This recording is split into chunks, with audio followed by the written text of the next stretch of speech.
નગરપાલિકાની અંદર ખાસ જરૂરિયાત છે કે પાણી, સફાઈ અને લાઇટ, રોડ તો એ અત્યાર સુધી જેવા હતા એવા જ છે. આમ તો કોઈ ફેરફાર થયો નથી. જિલ્લો બન્યા પછી પણ કોઈને કોઈ લાભ મળ્યો નથી. માત્ર અધિકારીઓના ઘર આગળ સફાઈ થાય, અધિકારીના ઘેર પાણી પહોંચે, વેરા માટે મોટી મોટી વાતો સરકાર કરે છે નગરપાલિકાની. તો ચૂંટાયેલા સભ્યો હવે એવા હોવા જોઈએ કે બધા 28 એક મત થઈને પોતાના વોર્ડનો સ્વાર્થ ન જોતા પૂરા છોટાઉદેપુરનો સ્વાર્થ જુએ. દૂધ, ઘી, ઘણી બધી વસ્તુઓ, ભજીયા, લોટ, આ બધું અહીંયા જે વેચાય છે તો ગરીબ પ્રજા જે ખરીદે છે એને ભેળસેળવાળી જ બધી મળે છે. સેનેટરી ઇન્સ્પેક્ટરો બબ્બે હોવા છતાં ઓફિસમાં બેસીને જે નોકરી બજાવ્યા કરે છે તો એમને ખાસ આ તપાસ રાખવી જોઈએ કે આ સરકારનો પગાર એટલે કે અમારો પૈસો ટેક્સનો વ્યવસ્થિત રીતે વપરાય એવી આ તમામે આયોજન કરવું જોઈએ. માત્ર છોટાઉદેપુર મારું છે, આઈ લવ યુ છોટાઉદેપુરના ગેટ પર મોટા મોટા બોર્ડ સળગે, રાતે દેખે, લોકો સારું લાગે તો અંદર આઈ લવ યુ કહેવા માટે આવે તો આઈ લવ યુ કહેતા આઈ હિટ યુ કહેવું પડે છે. માત્ર કવરો લેવા ભેગા થતા હતા, ચા નાસ્તા ભેગા કરવા કે આ ખાવા પીવા જ ભેગા થતા હતા અને ઓફિસોમાં બેસી રહેવું. સત્તા મળી ગઈ એટલે એવું સમજે છે કે આ છોટાઉદેપુરનો હું રાજા છું, છોટાઉદેપુરના અમે જે કહીએ થાય, નગરપાલિકામાં અમે જે કહીએ થાય તો એ વહેમ કાઢી નાખે એવા સભ્યોને ચૂંટે એવી મારી નમ્ર અપીલ. લાંબા સમય પછી સ્થાનિક સ્વરાજ્યની ચૂંટણીનો પ્રારંભ થયો છે અને ચૂંટણીના જે છે તે બંકારા વાગી ચૂક્યા છે. ત્યારે વાઇબ્સ ઓફ ઇન્ડિયા ગુજરાતીની ન્યૂઝની ટીમ અત્યારે છોટાઉદેપુર ખાતે આવી પહોંચી છે. છોટાઉદેપુર જિલ્લાની એકમાત્ર નગરપાલિકા જે છોટાઉદેપુર ખાતે આવી છે. અહીંયા મતદારોનો મિજાજ જાણીશું કે નગરપાલિકાનો ચૂંટણી છે તે કયા પ્રકારની આ વખતે ચૂંટણી રહેવાની છે. શું કહેશો, આ લાંબા સમય પછી વહીવટદારનું રાજ હતું અને ચૂંટણી આવી છે, નગરપાલિકામાં કયા એવા કામો થયા છે અને કેટલા કામો બાકી છે અને શું કહેશો એ બાબતે? આપના આભાર અને આપના માધ્યમથી અમે સૌ જે રજૂઆત કરીએ છીએ, પહેલાં તો આ અમારી રજૂઆત વોઇસ ઓફ ઇન્ડિયામાં મારફતે છોટાઉદેપુરની જનતા અને છોટાઉદેપુરના ઉમેદવારોને પણ પહોંચે. સમસ્યાઓ છોટાઉદેપુરની ગણીએ તો શરૂઆત તો નગરપાલિકાની અંદર ખાસ જરૂરિયાત છે કે પાણી, સફાઈ અને લાઇટ, રોડ તો એ અત્યાર સુધી જેવા હતા એવા જ છે. આમ તો કોઈ ફેરફાર થયો નથી. જિલ્લો બન્યા પછી પણ કોઈને કોઈ લાભ મળ્યો નથી. માત્ર અધિકારીઓના ઘર આગળ સફાઈ થાય, અધિકારીના ઘેર પાણી પહોંચે અને સામાન્ય જનતામાં અમુક જગ્યા, અમુક વિસ્તારમાં ફિલ્ટર મળી જાય, ત્યારે અમુક વિસ્તારમાં પાણી ફક્ત દોડવું આવે ને તો શું એ લોકો જોડે વેરા નથી લેવામાં આવતા. વેરા માટે મોટી મોટી વાતો સરકાર કરે છે નગરપાલિકાની. તો ચૂંટાયેલા સભ્યો હવે એવા હોવા જોઈએ કે બધા 28 એક મત થઈને પોતાના વોર્ડનો સ્વાર્થ ન જોતા પૂરા છોટાઉદેપુરનો સ્વાર્થ જુએ અને પહેલાંમાં પહેલી શરૂઆત કરે કે છોટાઉદેપુરમાં જે ભેળસેળ ચાલે છે, રોડ ઉપર બેઠેલા લોકો બધું ગંદુ શાકભાજી કે ગંદા ફળફળાદી વેચે છે, એની પર પણ કંઈક તપાસ થવી જોઈએ. દૂધ, ઘી, ઘણી બધી વસ્તુઓ, ભજીયા, લોટ, આ બધું અહીંયા જે વેચાય છે તો ગરીબ પ્રજા જે ખરીદે છે એને ભેળસેળવાળી જ બધી મળે છે. તો આ ભેળસેળ માટે સેનેટરી ઇન્સ્પેક્ટરો બબ્બે હોવા છતાં ઓફિસમાં બેસીને જે નોકરી બજાવ્યા કરે છે તો એમને ખાસ આ તપાસ રાખવી જોઈએ કે આ સરકારનો પગાર એટલે કે અમારો પૈસો ટેક્સનો વ્યવસ્થિત રીતે વપરાય એવી આ તમામે આયોજન કરવું જોઈએ. બાકી આ તળાવ આજે વર્ષોથી હું જોઉં છું 2-3 વખત મોટા મોટા ટેન્ડરો બહાર પડ્યા પછી પણ તળાવની પરિસ્થિતિ ખાલી પાંદડા કાપી લીધા ઉપરથી. આજે જોઈ શકાય છે જેને જોવું હોય તે કે અંદર ફરી એ પરિસ્થિતિ ઊભી થઈ રહી છે. આજુબાજુ ગંદકી, શાકભાજીની ગંદકી. તો શાકભાજીવાળાને કોઈ બીજી વ્યવસ્થા સારી કરો કે જેનાથી પબ્લિકને અને એ વેચવાવાળા વેપારીઓને બંનેને સારું રહે. અને બીજી વસ્તુ ગટરો ઉભરાય છે. તો શું ગટર ઉભરાવાનું કારણ શું? તો એમનો વહીવટ આ ખોટો હતો.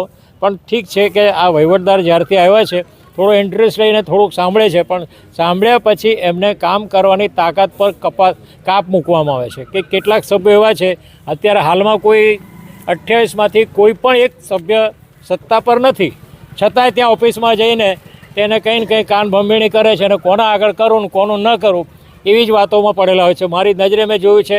મેં ઘણી વખત એમને રિક્વેસ્ટ પણ કરી કે ભાઈ આ ખોટું છે, ફલાણા વિસ્તારમાં આવું છે, કે તમે તમારું જુઓ, બીજાનું નહીં જોવાનું. આવા સભ્યોને જો ફરી ચૂંટશો તો આ છોટાઉદેપુરની નગર જનતાને પણ મારી અપીલ છે કે ચૂંટણીમાં એવા સભ્યો ચૂંટો કે જે તમારું બધાનું સાંભળે, તમારી સમસ્યા 24 કલાકમાં દૂર કરે. કારણ કે સરકાર પાસે બધી અદ્યતન વ્યવસ્થાઓ છે. સફાઈના માટે મશીન આવેલા છે, પાણી માટે મશીન આવેલા છે, ઘણા બધા. તો એ વાલાદવલાની નીતિ છોડીને માત્ર છોટાઉદેપુર મારું છે, આઈ લવ યુ છોટાઉદેપુરના ગેટ પર મોટા મોટા બોર્ડ સળગે, રાતે દેખે, લોકો સારું લાગે, તો અંદર આઈ લવ યુ કહેવા માટે આવે તો આઈ લવ યુ કહેતા કહેતા આઈ હિટ યુ થો કહેવું પડે છે. Thank you. પરંતુ મહત્ત્વની વાત એ છે કે નગરપાલિકામાં જે બોર્ડ બેસતું હતું તે કોઈના સપોર્ટથી બેસતું હતું. આ વખતે તમે કયા ઉમેદવારોને લાવવા માંગો છો? કેવા લોકો આવવા જોઈએ? હવે આ લોકો અત્યારે જે ઉમેદવારો છે, રાફડો ફાટ્યો છે, એમાં અમે તો એવું ઈચ્છીએ છીએ કે એવા ઉમેદવાર હોવા જોઈએ કે જે અનુભવી હોય, ભણેલા હોય, એમને જે તે સબ્જેક્ટનું કોઈ પણ એક સારું જ્ઞાન હોવું જોઈએ કે જેથી વ્યવસ્થા સારી કરી શકે. બાકી આ જેવા હતા આગળ એમાંના કેટલાક વ્યવસ્થિત હતા, જ્યારે કેટલાક એવા જ હતા માત્ર ના કહેવું જોઈએ, માત્ર કવરો લેવા ભેગા થતા હતા, ચા નાસ્તા ભેગા કરવા, કે આ ખાવા પીવા જ ભેગા થતા હતા અને ઓફિસમાં બેસી રહેવું. શા માટે? ભાઈ પબ્લિકને પૂછો. તમે એવા માણસો હોય છે કે અમને પબ્લિકને પૂછે કે ભાઈ તમે તમારા વોર્ડની શું સમસ્યા છે. બીજું કે દરેક વોર્ડમાં એક એક પ્રતિનિધિ મૂકો વોર્ડનો, કે ભાઈ જે તમારી વોર્ડની સમસ્યા તમારી આગળ રજૂ કરે, અને સભ્ય એકલો બધે નથી પહોંચી શકતો, તો એ સભ્યને મળીને આ પ્રતિનિધિ બધી રજૂઆત કરે અને એની સમસ્યા હલ થાય, એવા સભ્યોની અમે અપેક્ષા રાખીએ છીએ. અને આ નગરની જનતાને પણ એવી જ અપીલ કરીએ છીએ કે સારા, અનુભવી, નિષ્પક્ષ અને નિખાલસ અને બહુ મીઠી વાણીથી બોલે એવા, કેટલાકને તોછડી વાણી બોલતા સાંભળ્યા છે મેં, તો એ તોછડી વાણી સત્તા મળી ગઈ એટલે એવું સમજે છે કે આ છોટાઉદેપુરનો હું રાજા છું, છોટાઉદેપુરના અમે જે કહીએ થાય, નગરપાલિકામાં અમે જે કહીએ થાય, તો એ વહેમ કાઢી નાખે એવા સભ્યોને ચૂંટે એવી મારી નમ્ર અપીલ છે. આપ શું કહેશો? નગરમાં કઈ એવી સમસ્યા છે જે આ વખતે લોકો એની પર દેખરેખ રાખવાના છે? નગરની અંદર જે ગટર વ્યવસ્થાઓ છે અને ભૂગોળ છે, એ ભૂગોળ ગટર છે એને જે ભૂગોળ ગટરની વ્યાખ્યાની અંદર બનાવવી જોઈએ, અને જે પાણી છે અને જે કંઈ એના ભૂગોળ ગટર દ્વારા નિકાલ થવો જોઈએ છે એ ગટરોની અંદર યોગ્ય આયોજન થયું નથી. કેટલીક જગ્યાએ ગટરો ઉભરાય છે અને રોગચાળો થવાનો સંભવ રહેલો છે. એટલે જે સ્વચ્છતા છે જે સરકાર અત્યારે ચલાવી છે, એક ડગલું આ સ્વચ્છતા કી ઓર, એ સૂત્રને ફળીભૂત કરવું હોય તો સહિયારા પ્રયાસથી અને સરકારની જે ગ્રાન્ટ આવે છે એને ફક્ત જે યોજના છે એ જે તે યોજનામાં જ વાપરવા જોઈએ છે. પણ ગ્રાન્ટ ઘણી વખત ડાયવર્ઝન કરીને બીજી જગ્યાએ વાપરી દે છે, અને જે હેતુ માટે સરકારે ગ્રાન્ટ ફાળવેલી છે એ હેતુ માટે વપરાતી નથી, અને અન્ય ઉપયોગ થઈ જાય એટલે જે તે હેતુને સિદ્ધ કરવા માટે થવું જોઈએ કામ એ થતું નથી. ખાસ કયા મુદ્દા એવા નગરના છે કે આંખે ઉડીને વળગે? કારણ કે નગરપાલિકાની અંદર વહીવટદારનું શાસન હતું. છેલ્લા કેટલાક સમયથી અહીંયા જે બોડીઓ હતી તેના માટે વહીવટદાર મૂકવામાં આવ્યા હતા, અને તમે એ બાબતે શું કહેશો કે વિકાસ કેવો થયો છે? જુઓ, વહીવટદાર એટલે તો એક આમ તો સરકારી નોકરિયાત, હવે એ પાછા ટ્રાન્સફરેબલ. હવે અત્યારે મતલબ આજથી 2-4 મહિના પહેલાં જ આગલા મામલતદાર સાહેબ બદલી ગયા. અહીંયા જે મામલતદાર છે એ જ વહીવટદાર છે. હવે એ 2-4 મહિના માટે આવ્યા હોય અથવા બહારથી ટ્રાન્સફર થયા, એ આ નગરના મૂળ તો વાસી જ ના હોય. આ વહીવટદારને નગરની સમસ્યાઓનું બેઝિક નોલેજ કેટલું, અને એમાં અને એને ક્યાં લાંબો ટાઈમ અહીં રહેવાનું છે, 6 મહિના, 12 મહિના, 2 વર્ષમાં ટ્રાન્સફર થઈ જતો, તો એની પાસે તમે ગામની મૂળભૂત અપેક્ષાઓ કેટલી રાખો? જે સભ્યો ચૂંટાય છે એ આ ગામના જ રહેવાસી છે, તો સભ્યોને ગામની સમસ્યાઓની ખબર હોય, પણ એ લોકો પણ અત્યાર સુધી જે પાછલા 20-25 વર્ષના આપણે શાસન જોઈએ છે તો ખરેખર ગામનું જે ચિત્ર હોવું જોઈએ એ જોવા તો મળતું નથી. નગરપાલિકાની જે બેઝિક ફરજોમાં જે વસ્તુ આવે, મૂળ શું આપણે ગણી, નગરપાલિકા જોડે માણસ, એક સામાન્ય ગામનો નગરનો માણસ આશા છે નહીં રાખે ભાઈ સારા રોડ રસ્તા, એમાં ઘણી બધી જગ્યાએ ફેલ છે. તમારે જે મન ફાવે ત્યાં લોકો ઘર આંગણે પોતપોતાના જમ્પ સ્પીડ બ્રેકરો બનાવી દે છે. કોઈને પૂછતા નથી, નગરપાલિકાને ખબર નથી હોતી કે અહીં સ્પીડ બ્રેકર બની ગયા. પૂછીએ તો કે અમને ખબર નથી. એ જ રીતે સારા રોડ રસ્તા, સફાઈ, પીવાનું પાણી. હવે પીવાના પાણી આપણે મુખ્ય સોર્સ છે ઓરસંગનો. ઓરસંગ પર એક બાજુ ચેક ડેમ બનાવ્યો, બીજી બાજુ તમે જુઓ તો જે તમે એટલી ગંભીર વાત છે જે ગામના લોકોને મગજમાં બી નથી બેસતી. લોકોને ખબર નથી પડતી કે આટલી મોટી ભૂગર્ભ ગટર લાઈન જે ઓરસંગ નદીની વચ્ચેથી પસાર થાય છે જાગનાથ મંદિર આગળ, એ લાઈનમાં અવારનવાર ભંગાણ થયા છે, અને જે નગરનું મળમૂત્ર કે નગરનો જે કચરો એ લાઈનની અંદર નદીમાં જ ઉતર્યો છે ને એ જ લાઈન આગળ જઈને પાછો રાજાના સાહેબનો કૂવો છે ત્યાંથી નગરને પાણી મળે છે. અને કોઈ ફિલ્ટરેશન પ્લાન્ટ કહે તો કંઈ છે જ નહીં. તો આપણે કેવું પાણી પીએ છીએ, વાપરીએ છીએ, નગરપાલિકા આપણને શું, તો આ બોડીના આ સભ્યો આટલા વર્ષોમાં શું કર્યું એમ. આ ભૂગર્ભ ગટર યોજના બી આખી ફ્લોપ જ દેખાય છે, અત્યારે યોજના બી નથી ચાલુ. હવે તમે મતલબ ચૂંટાયેલા સભ્યો આ ગામના માણસો છે, તો એ લોકોને તો આપણે એમની પાસે એવી અપેક્ષા રાખીએ. અચ્છા, મોટે ભાગે શું થાય છે કે અત્યારે 28નું બોર્ડ છે, 5, 7, 8 જૂના અનુભવીઓ હોય કે જે વર્ષોથી અવારનવાર ચૂંટાતા આવતા હોય, ખૂબ સિનિયર સભ્યો છે. મોટે ભાગે સત્તાની બાગડોર એ લોકોના હાથમાં જ આવે છે, એવું મોટે ભાગે આપણે જોતા આવ્યા છે. પણ બાકીના જે 15 કે 20 નવા નિશાળે નવા ચહેરા આવે, એમને કંઈ મતલબ કોઈ નોલેજ જ નથી હોતું, એમનું કોઈ વિઝન નથી હોતું. માત્ર ઠીક છે, પોતપોતાના વિસ્તારમાં કદાચ થોડા લોકપ્રિય થયા હોય, થોડા પૈસા વાપરે, કોઈ બી રીતે મતલબ એક વખત જીતીને તો આવી જાય, કદાચ બોડીમાં બેસી બી જાય છે, પણ બેઠા પછી શું, એ લોકોને ત્યાં શું બોલવું કે ગામના વિકાસ માટે કયા પ્રશ્નો ઉઠાવવા કે એની શું રજૂઆત કરવી. આજે તમને ચાલો આપણા ઉદયપુરના 2-3 બહુ મોટા પ્રશ્નો બતાડું. 4 રસ્તા પર પેલું મલ્ટી સ્ટોરી બિલ્ડિંગ બનેલું છે, અહીંયા હનુમાન મંદિરની આગળ પથિક ભવનની દુકાન.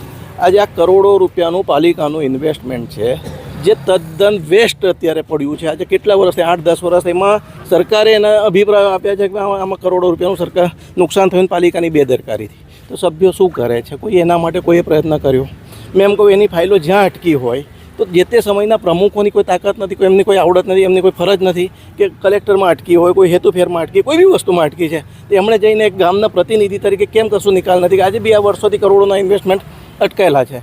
એટલે લોકો એક નાગરિક તરીકે અમે એવી અપેક્ષા રાખીએ કે હવેની બોડીમાં કંઈક એવા સારા માણસો આવે જે આ જૂના ગૂંચવાયેલા પ્રશ્નો તો ઉકેલ કરે જ, પણ અચ્છા કરોડોની ગ્રાન્ટ આવે છે, પબ્લિક એમ સમજે આ પૈસા તો સરકારના છે. ભાઈ, સરકાર ક્યાંયથી આપે છે પૈસા? ઓલરેડી આપણે જે ટેક્સ ભરીએ છીએ સૌથી, અને કોઈ એમ કહેતું હોય કે ટેક્સ એટલે કોઈ પૈસાવાળા નહીં, ગરીબ પેલો ભિખારી 10 રૂપિયા સાબુ લે ને એને ટેક્સ ભરે છે. જીએસટી તો આખી દુનિયાની નાનામાં નાની વસ્તુ પર લાગી ગયો છે. એ આપણે જે રૂપિયા ભરીએ છીએ એમાંથી જ આપણી જ ટકાવારી એ સરકાર અહીંયા પાલિકામાં ગ્રાન્ટ તરીકે આવે છે. રૂપિયા તો આપણા જ છે.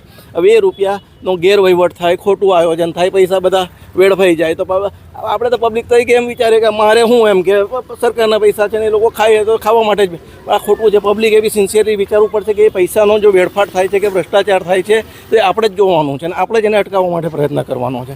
પણ હવે પબ્લિક પર છે, એટલે આપણે એવું ઈચ્છીએ કે સારા લોકો આવે, ભ્રષ્ટાચાર મુક્ત શાસન આપે, કંઈક એમનું સારું વિઝન હોય, જે કરોડોની ગ્રાન્ટ આવે એમાં ગામમાં સારા વિકાસ કામો થાય અને નગરને આગળ વધારે. ઓકે, આપ શું કહેશો? એવા બધા મુદ્દા તો આવી ગયા છે, પરંતુ તમારી ખાસ કઈ માંગ છે? માંગમાં તો શું આવે, હું શું બોલું, બધું તો બોલાઈ ગયું. જે કંઈ મુદ્દા છે બધા આવરી ગયા. ભાઈ, પાણી, ગટર, રસ્તા, સફાઈ, ગેરવહીવટ. બીજું તો શું કે એટલા બધા ટેમ્પરરી કર્મચારીઓ છે પાલિકામાં, કોઈ પરમેનન્ટ કર્મચારી એટલા બધા ઓછા છે ને જે છે તેમને કોઈ વિઝન નથી ગામનું. અત્યારે ગામની ધારો કે વોટર વર્ક્સની લાઈનો 50% માણસને ખબર નહીં કે કઈ લાઈન કઈ જાય છે, કયો વાલ શું કામ કરે છે. ફિલ્ટ્રેશનનો પ્રોબ્લેમ, જેવું ભાઈએ કહ્યો કે ગામનો બધો મળ મૂત્ર અને ગટરનું પાણી બધું નદીમાં જાય છે અને આગળના વોટર વર્ક્સમાંથી એ જ પાણી પાછું ગામમાં આવે છે. ગેરવહીવટની તો કોઈ એમ ઇન્તિહા થઈ ગઈ છે, એમ કેમ તો ચાલે. જ્યાં જુઓ ત્યાં ભ્રષ્ટાચાર, ગેરવહીવટ. આ બિલ્ડિંગ પહેલાં કયું ભાઈએ એમ કે ભાઈ નગરપાલિકાનું બિલ્ડિંગ 10 વર્ષ પહેલાં નવા બિલ્ડિંગમાં જતા રહ્યા, તો આ બિલ્ડિંગની કાળજી, જાળવણી, ભાડે આલવું, જે કંઈ કરવું જવાબદારી કોની હતી? જે તે વખતેના પ્રમુખની. હવે આ બિલ્ડિંગ પડી ગયું તેની જવાબદારી કોણ લેશે? આ નુકસાન થયું એની જવાબદારી કોણ? કોઈકે તો લેવું પડશે ને કે ભાઈ આ મારી ભૂલને લીધે થયું. એવું કોઈ એકાઉન્ટેબિલિટી લેવા તૈયાર જ નથી. તલાવ દર 2 વર્ષે 5 વર્ષે કરોડો રૂપિયાની ગ્રાન્ટ આવે છે, ભાઈ બોલ્યા એમ ઉપરથી સાફ થાય છે, અંદરનો પ્રોબ્લેમ એવો ને એવો જ રહી જાય છે. ધારો કે સાફ કરી વેલો, તો હવે એવી માછલીઓ લાઈન નાખો કે લીલ અને વેલો ખાઈ જાય. એક વખત એવું થયું હતું તો વર્ષો સુધી એ નહોતો પ્રોબ્લેમ થયો અને પછી માછીમારીનો કોન્ટ્રાક્ટ આપી દીધો, માછલીઓ લોકો ખાઈ ગયા, તલાવ પાછું ગંદુ થઈ ગયું. અને આ એમનો કાયમનો છે કે ભાઈ પહેલાં કામ કરો અને પછી એને બગાડવાનું બી કામ કરો, જેથી આપણે ફરી નવી ગ્રાન્ટ આવે. પણ ખરેખર પબ્લિકના પૈસા છે, પબ્લિક તો બોલે છે. તમારે પત્રકારોએ આ બાબતે ઇનિશિયેટિવ લેવો જોઈએ કે ભાઈ આ પબ્લિકના પૈસા છે, વહીવટ યોગ્ય રીતે થવો જોઈએ. બસ. તો આ હતા છોટાઉદેપુર નગરના મતદારો, તેઓનો આપણે મિજાજ જાણ્યો છે. નગરપાલિકાની ચૂંટણીને લઈને જે સમસ્યાઓ નગરમાં ઘેરાઈ રહી છે તે તમામ મુદ્દે આપણે ચર્ચા કરી છે. Rihan Patel, Vibes of India Gujarati news, Chhota Udepur.